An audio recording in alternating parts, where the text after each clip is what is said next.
Well, music is everywhere in New York City. From street corners to grassy parks, Broadway to the Bowery. It's impossible to make a trip anywhere without hearing the sounds of musicians pouring their hearts out into the air.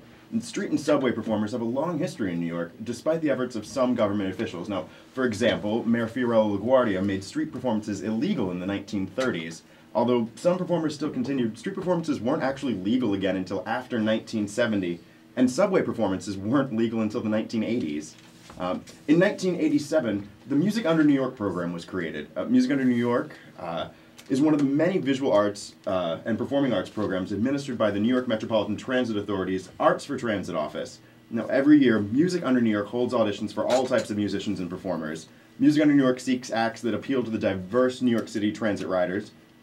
Each year in January, applications are available and all submissions are considered for the live auditions in the spring. Once accepted to the program, these performers are given preferential treatment, scheduled showtimes, and prime subway locations, including Times Square, 42nd Street, and Grand Central Terminal. And I'm sure we've all seen them there hanging out under their banners at different times. Most performers that we find in the subway, however, are freelancers who set up shop on their own, be it in a station mezzanine, platform, or within the train car itself. For me, these artists make up much of what I love about the New York City transportation system. Now, I frequent the 405 Express train myself, and I'm hard-pressed to find a day when I'm not entertained by breakdancers, mariachi bands, and instrument soloists as I speed underneath the city. Now, for all of our artist friends out there looking to take to the streets and subways to earn a few bucks and, maybe be heard by someone, there's a couple guidelines that I just wanted to get out there for you about performing in New York City. I think the most important one out there is that you actually do have the right to play in subway stations and on subway platforms without being a member of Music Under New York. I know a lot of station managers and police officers will try to tell you that you can't perform, but it's one of the constitutional rights and officially authorized by the MTA. Their exact wording is that the following types of free expression are legal in subway stations: public speaking, distribution of written materials, solicitation for charitable, religious, or political causes, and artistic performances, including the acceptance of donations. Now, along with that, you're allowed to perform in station mezzanines with an amplifier, and on station platforms themselves, but without an amplifier. I know a lot of performers have come into a little bit of trouble in laws there in terms of where you can perform amplified and not. You, however, are not allowed to sell CDs or any other type of commercial activity while you're performing in a subway station or on a platform, and are absolutely not permitted to perform within subway cars.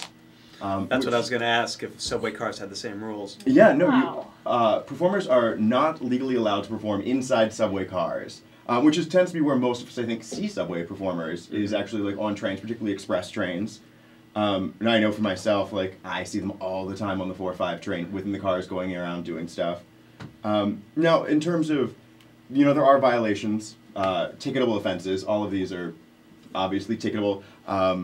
Most of them are generally small, under $100 fines. But there are bylaws written in there that some of them can be up to 10 days in jail, depending.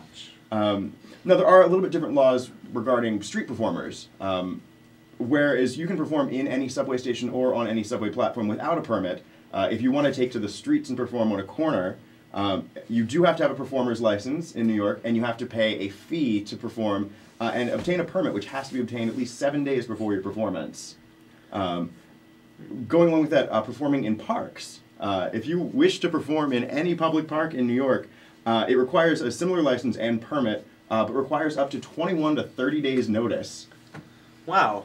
That's weird that it's just so much more strict than being in the subway, which in my eyes is a much more confined space to be performing in. Right. There are a lot of restrictions because of the space. For example, you have to be with at least 25 feet away from any sort of token booth, how they're still referred to in bylaws.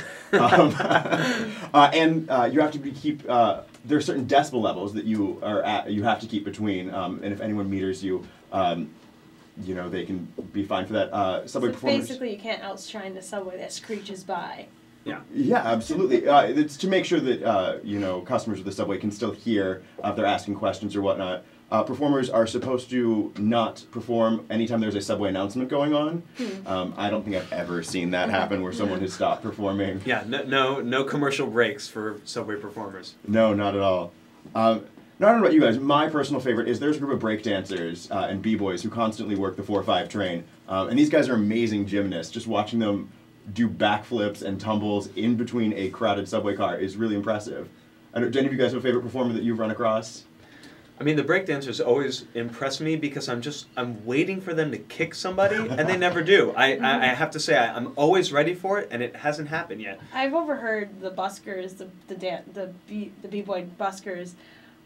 There was like a 5-year-old or maybe 5 or 8, and he was saying, "I made $40 yesterday. Where's the rest of my money?" I'm like, $40? I never made $40 at 8 years old, let alone per hour that they're making. They make a lot of money. And yeah, all the musicians that I talk to and kind of like running around through the subway all seem to do fairly well for themselves, and they're all. I think a lot of people, maybe outside of New York, equate subway performers as being homeless people who are out there. But most of them are legitimate artists who all have websites, who have YouTube pages. Yeah, the actress Gabourey Sidibe's, I'm probably saying her name wrong. Her mother, the Precious star. Her mother was a singer on the subway for like 25 years, and she went on America's Got Talent, and she won some major award, and she's incredible. And people have been watching her on the subway for years. I've heard some really talented people. I just one more quick question before we move on. I didn't quite hear what you said. Did you say that they're allowed to in the subway accept charitable donations, but they can't sell CDs? Absolutely, yeah. Subway performers do have the right to take donations from people who are customers of the subway system, but they are not allowed to basically make any transactions in terms of selling CDs, Interesting. T-shirts, any sort of marketing materials, but they are allowed to accept donations from patrons. So go back to the